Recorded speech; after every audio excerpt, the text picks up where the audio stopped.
चलिए जानते हैं देश दुनिया की सिलेक्टेड काम की बहुत ही महत्वपूर्ण लेटेस्ट खबरों को बस कुछ ही मिनटों में। लेकिन दोस्तों वीडियो को आगे बढ़ने से पहले अगर आप लोगों ने हमारे चैनल को अब तक सब्सक्राइब नहीं किया तो सब्सक्राइब कर लीजिए। लोकसभा चुनाव में पहले 2 चरणों के मुकाबले तीसरे चरण में मतदान प्रतिशत बढ़ने से आने वाले चरणों के लिए ज्यादा मतदान की उम्मीदें बंधी है। भाजपा ने भी इस चरण के मतदान को अपने लिए बेहतर माना है और अगले 2 दिन में वह अपनी बूथ स्तर रिपोर्ट को भी समीक्षा कर लेगी।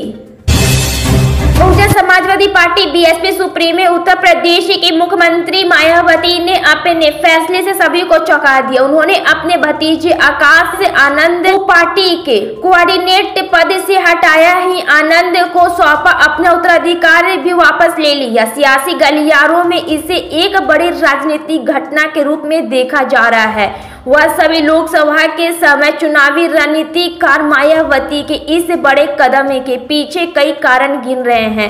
वैसे तो आकाश को हटाने के पीछे मायावती ने अपनी वजह बताई है, लेकिन रिपोर्ट के माने तो कुछ अन्य राजनीतिक वजहों के चलते आकाश पद मुक्त हुए हैं। चुनावी माहौल में सक्रियता बनाए हुए मंत्री कैलाश विजयवर्गीय ने एक कार्यक्रम के दौरान पूर्व मुख्यमंत्री कमलनाथ की जमकर तारीफ की। उन्होंने कहा कि एक अच्छे व्यक्ति है, अगर वे भाजपा में आते तो उनका स्वागत होता।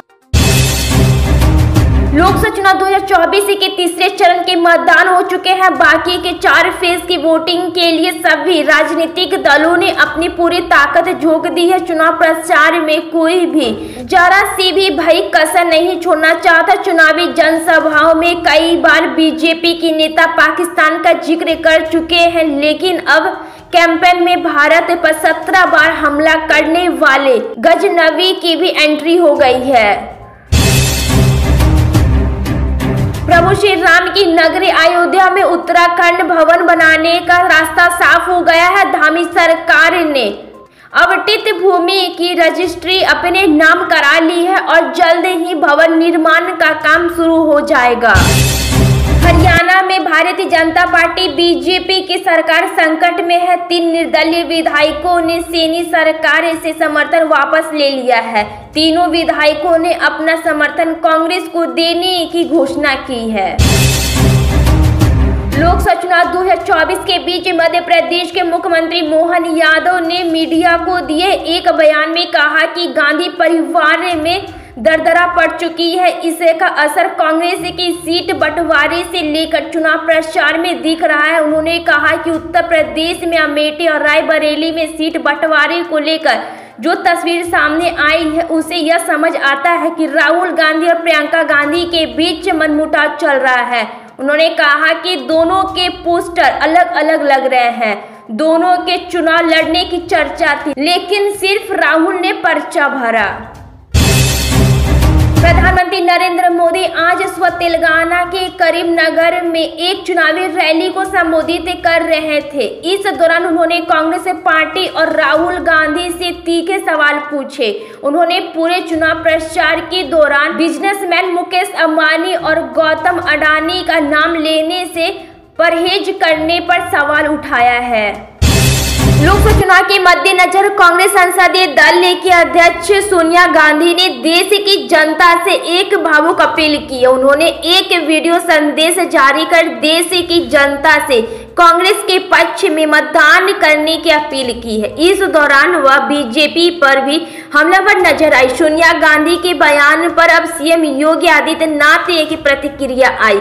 सीएम योगी ने कहा, उल्टा चोर कोतवाल को डांटे। हर व्यक्ति जानता है कि बांटो और राज करो कांग्रेस को विरासत में प्राप्त हुआ है। सोनिया गांधी ने यूपीए की चेयरमैन के रूप में 2004 से 2014 के बीच क्या किया था? क्या ये सच नहीं है कि ओबीसी के आरक्षण पर सीग लगाने के लिए उस समय जस्टिस रघुनाथ मिश्रा की कमेटी इन्होंने गठित की थी? लोकसभा चुनाव के बीच विरासत पर संपत्ति के बंटवारे को लेकर सियासी घमासान मचा हुआ है। पीएम मोदी लगातार अपनी चुनावी रैलियों में विरासत कर का जिक्र करते हुए कांग्रेस और राहुल गांधी पर निशाना साध रहे हैं। भाजपा का आरोप है कि अगर कांग्रेस सत्ता में आई तो देशवासियों की आधी संपत्ति पर सरकार कब्जा कर लेगी। बता दें कि कांग्रेस के घोषणा पत्र में राष्ट्र स्तर पर आर्थिक और जातिगत सर्वे करवाने की बात कही गई। कांग्रेस ने कहा कि इस सर्वे से मिली जानकारियों के आधार पर कदम उठाए जाएंगे।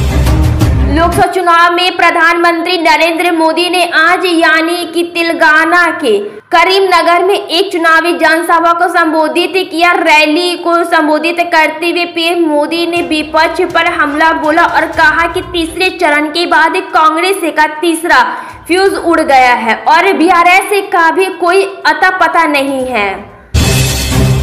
केंद्रीय मंत्री स्मृति ईरानी ने राहुल गांधी और पाकिस्तान नेता पर हमला बोला है। एक चुनावी रैली को संबोधित करते हुए बीजेपी नेता ने कहा कि अब तक मैं कांग्रेस नेता राहुल गांधी के खिलाफ ही चुनावी लड़ती थी, लेकिन अब एक पाकिस्तानी नेता ने कहा है कि स्मृति ईरानी को हराना चाहिए। दिल्ली शराब नीति घोटाले से जुड़े मनी लॉन्ड्रिंग केस में दिल्ली के मुख्यमंत्री अरविंद केजरीवाल तिहाड़ जेल में बंद है। लोकसभा चुनाव के केजरीवाल की ईडी द्वारा गिरफ्तारी के बाद आम आदमी पार्टी भाजपा पर लगातार हमले और प्रदर्शन कर रही है। लोकसभा चुनाव का तीसरा चरण पूरा होने के बाद बेंगलुरु दक्षिण सीट से भारतीय जनता पार्टी के उम्मीदवार तेजस्वी सूर्या ने कहा है कि हर चरण के बाद बीजेपी अपने 400 पार के लक्ष्य के करीब पहुंच रही है। प्रधानमंत्री नरेंद्र मोदी ने कहा कि एनडीए लोकसभा चुनाव में 400 सीटें जीतना चाहता है ताकि कांग्रेस को अयोध्या में राम मंदिर पर बाबरी ताला लगाने से रोका जा सके। मध्य प्रदेश के धार्मिक रैली को संबोधित करते हुए पीएम मोदी ने कहा कि देश के लिए यह जानना जरूरी है कि वह 400 सीटें क्यों मांग रहे हैं। पीएम मोदी ने कहा, मोदी 400 सीटें चाहते हैं ताकि मैं कांग्रेस और इंडिया अलायंस के सभी साजिशों को रोक सकूं। मोदी 400 सीटें चाहते हैं ताकि कांग्रेस खेल खराब करने के लिए अनुच्छेद 370 वापस नहीं ले सके।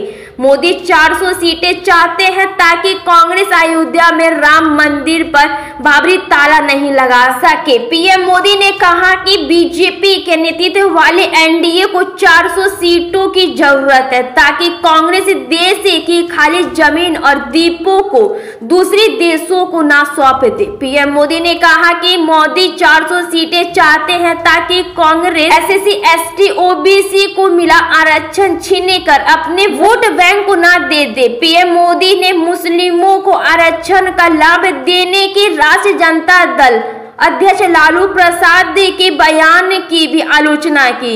राजद विपक्ष के इंडिया ब्लॉक का हिस्सा है। गौर हो कि लोकसभा चुनाव 7 चरणों में हो रहे हैं। यह 19 अप्रैल को शुरू हुआ और 1 जून को समाप्त होगा। वहीं वोटों की गिनती 4 जून को होगी।